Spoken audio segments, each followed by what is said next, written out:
तबाही का ये मंजर 16 और 17 जून 2013 का है। केदारनाथ मंदिर के पीछे ऊंची चोटी पर बनी झील जब टूटी तो सैलाब बनकर कहर बरपाकर निकलती चली गई। ये सैलाब अपने साथ बस्तियां, पुल, सड़कें, देखते ही देखते होटलों, घरों, रेस्टोरों, दुकानों को मिट्टी में मिलाता निकल गया। पीछे सैकड़ों मौतों का ऐसा मंजर छोड़ गया जिसको देखने वालों की रूह कांप गई। ये 21 जून की दोपहरी थी जब हम देहरादून से केदारनाथ के लिए रवाना हुए। तब तक शिव का ये धाम पूरी तरह से उजड़ चुका था। मंदाकिनी के इर्द गिर्द सिर्फ तबाही के निशान दिखाई दे रहे थे। आज भी वो भयानक मंजर जब याद आता है तो दिल सहम उठता है। जहां तक नजर जाती थी और जहां तक हम पहुंच पाए, मंजर बेहद डरावना था। हर तरफ, हर जगह पत्थरों और खंडहरों में लाशें फंसी हुई थी। कहीं सर था तो कहीं धड़। किसी के बदन पर कपड़ा नहीं था तो बहुत सारे लोग कंकाल में तब्दील हो चुके थे। जहाँ पर नंदी की आप मूर्ति देखते होंगे, वहाँ पर लाशों का ढेर लगा हुआ था और उनमें ज़्यादातर बाबा, संत बाबा जो वहाँ पर रहते, जो भक्त थे बाबा के, वो एक दूसरे के ऊपर से दबे कुचले हालत में मृतक रूप में थे। हमने वहाँ पूरा कवरेज किया। कवरेज करने के बाद वो फोटोग्राफ्स, वो वीडियोज, वो सारे हमने ऑफिस को भेजा। ऑफिस भेजने के बाद जब ऑफिस में खबर चली तो वास्तविक हकीकत पता लगी कि हाँ, केदारनाथ में दरअसल हुआ क्या है। केदारनाथ त्रासदी अपने पीछे ऐसी दर्दनाक कहानियां छोड़ गई जिसे पढ़कर आज भी दिल रो देता है। 7 साल गुजर गए लेकिन उस तबाही के निशान आज भी ताजा हैं।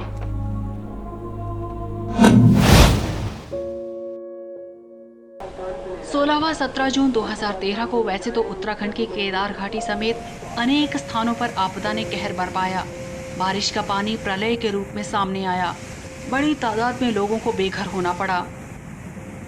11,759 भवनों को आंशिक क्षति पहुंची, ये सरकारी आंकड़े कहते हैं। लगभग 12,000 मवेशी मारे गए। 4200 गांवों का संपर्क पूरी तरह से टूट गया था। 172 छोटे बड़े पुल बह गए और कई 100 किलोमीटर सड़क के नामो निशान मिट गए। पूरे उत्तराखंड में कई दिनों से बारिश हो रही थी।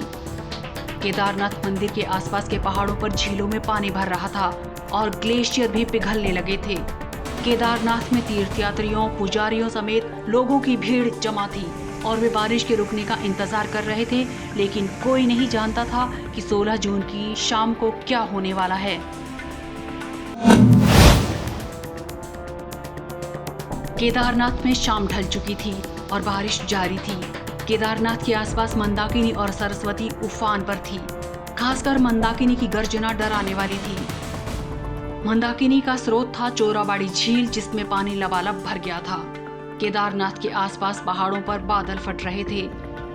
मौत के भयानक मंजर से लोगों का सबसे पहले सामना हुआ रात के करीब 8:30 बजे। कुल मिलाकर 23 सदस्यों की एक छोटी कॉम्पैक्ट टीम वहां शवों की खोजबीन और उनके पूरे धार्मिक रीति रिवाजों और संस्कारों से उनके निस्तारण के लिए भेजी गई थी। उक्त टीम के द्वारा लगातार 2 सप्ताह तक चले इस मुहिम में लगभग 156 शवों का विधिवत दाह संस्कार और निस्तारण किया गया। करीब 8:30 बजे लैंडस्लाइड हुआ और मलबे के साथ पहाड़ों में जमा भारी मात्रा में तेज रफ्तार से पानी केदारनाथ घाटी की तरफ बढ़ा और बस्ती को छूता हुआ गुजर गया। जो बह गए सो बह गए, लेकिन जो बच गए वो जान बचाने के लिए भागने लगे। रात के सन्नाटे में लोगों की चीखें गूंज रही थी। जान बचाने के लिए लोग होटलों व धर्मशालाओं की तरफ भाग रहे थे। मौत के खौफ से कुछ लोग नहीं समझ पा रहे थे कि अगली सुबह इससे भी भयानक गुजरने वाली है। अचानक मंदाकिनी की भयानक गर्जना के बीच चौराबाड़ी ताल के एक तरफ के पत्थर का तटबंध जोरदार आवाज के साथ टूटा और कयामत आ गई। सैलाब आ गया कहकर लोग भागने लगे।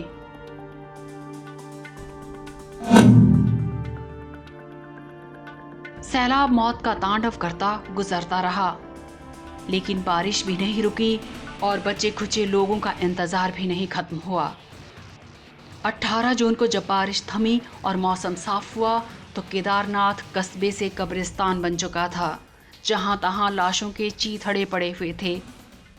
इस पूरी राहत और बचाव कार्य की प्रक्रिया के दौरान मैं अपने मीडिया के उन साथियों का विशेष रूप से स्मरण करना चाहूँगा जो न केवल इस पूरे संघर्ष के क्षणों के साथ ही रहे, वरन उन्होंने कंधे से कंधा मिलाकर हमारा इस पूरी प्रक्रिया में साथ भी दिया। ये एक ऐसी याद है, एक ऐसे संस्मरण का हिस्सा है जो जीवन भर हमारी संचित निधि के रूप में हम सबके जीवन का महत्वपूर्ण अंग बना रहेगा।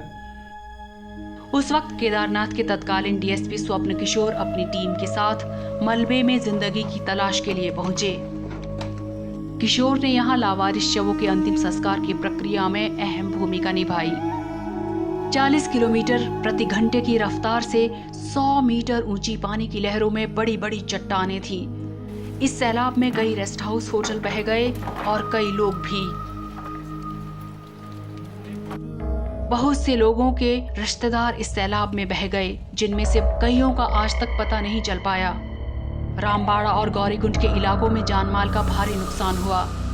तबाही में केदारनाथ मंदिर बच गया, जिसके पीछे एक बहुत बड़ी चट्टान आकर रुक गई और सैलाब किनारे से गुजर गया। आज नया केदारनाथ बस चुका है, लेकिन जो लोग इस आपदा के गवाह बने हैं, उनके दिलों में आज भी 16-17 जून की तबाही का मंजर जिंदा है, शायद कभी न मिटने वाले निशान की तरह। Poonam Gupta, India moods.